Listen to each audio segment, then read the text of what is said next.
Mga boss! Magandang hapon sa inyo lahat. Today is January 19, 2026. So mga boss, 4 na taon na. April 2022. Tama, April 2022. Kasi yung buwan na taon na nag-start tayo mag-vlog eh.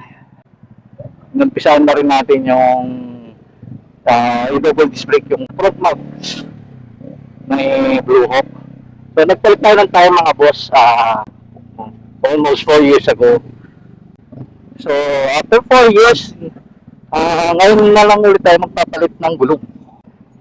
Lumabas na yung mga markings niya doon sa mga guhit. Kasi may markings siya mga boss eh. Pag lumitaw na yun, ibig sabihin ang gulong mo ay palitin na. So masyado ng putput yung gulong mo pag lumabas yung markings na yun. Meron na tayong nakakausap sa online na pagkukunan ng gulong. So, doon tayo pupunta mga boss.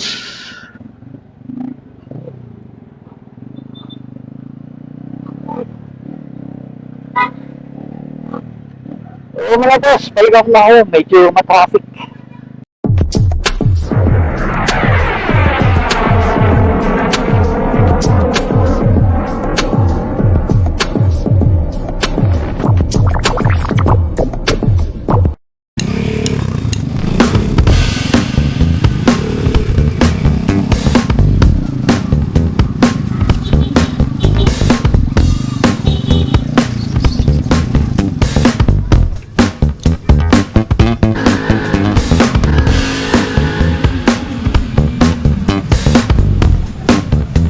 Ano yung tanda ito? Mga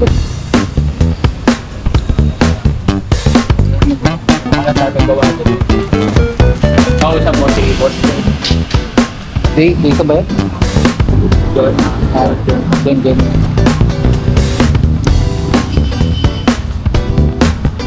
Dapat yun.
Itsura niya.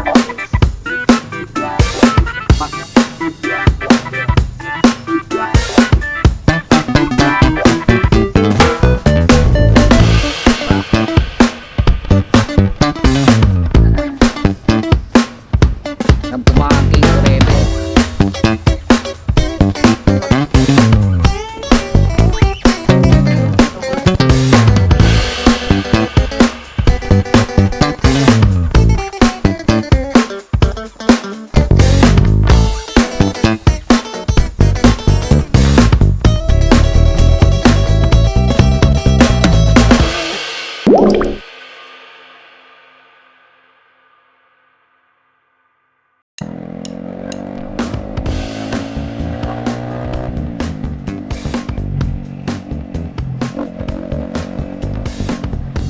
Nakakabit na yung bago nating tayo. So, ang pinakabit nga natin na gulong is 160 by 60 by 17. So, mas malaki siya doon sa sinundan niyang 150. So, wala namang problema yun kasi hindi naman siya ganun mukhang donut. Hindi naman siya donut kasi ang 160 yun by 60 by 17. Kung nag 160 by 50 by 17 yun, magmumukhang donut yun kasi lumihit yung parang niya sa gilid. Yung patikwas niya, magmumukhang donut yun. Pabilog.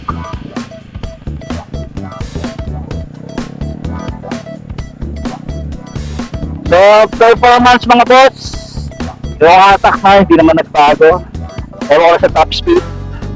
Pero, naman tayo, naka-set naman tayo ng sprocket combination. So, kung ano yung sprocket combination ko, hindi naman sa matapat ako, pero parang ganun na rin. Nagpalit ako ng sprocket combination pero hindi ko na nasabihin kung ano yung sprocket combination. ECU ko stock sprocket combination ako. Kasi nung nagpalit tayo ng mag sa harap, nag-double disc tayo, then nilagyan tayo ng 150. Pero pa ako makuha yung top speed. Kahit 120 lang, hirap ako na makuha kagad yung 120. Nakukuha naman, nalagpas ko rin na 130 lang, mahaba, matagal lang yung matagal ko lang makuha. Pero din yung distance na kailangan bago ko makuha yung top speed. So kaya nagpalit tayo ng sprocket combination para gumaan. So ngayon nag 160 tayo. Hindi ko maala ano ko siya kung pwedeng pilitin itong motor na. Hindi naman kasi tayo makakaano dito na sa Manila. Pero yung makuha lang natin yung 100, yung maka 100 kph lang tayo, yung short distance, malaki bagay na yun, yung hindi siya hirap maka 100. Hindi na natin kailangan pang isagad yung top speed niya. Yung makuha lang natin yung 100 na kph ng short distance, malaking bagay na yun.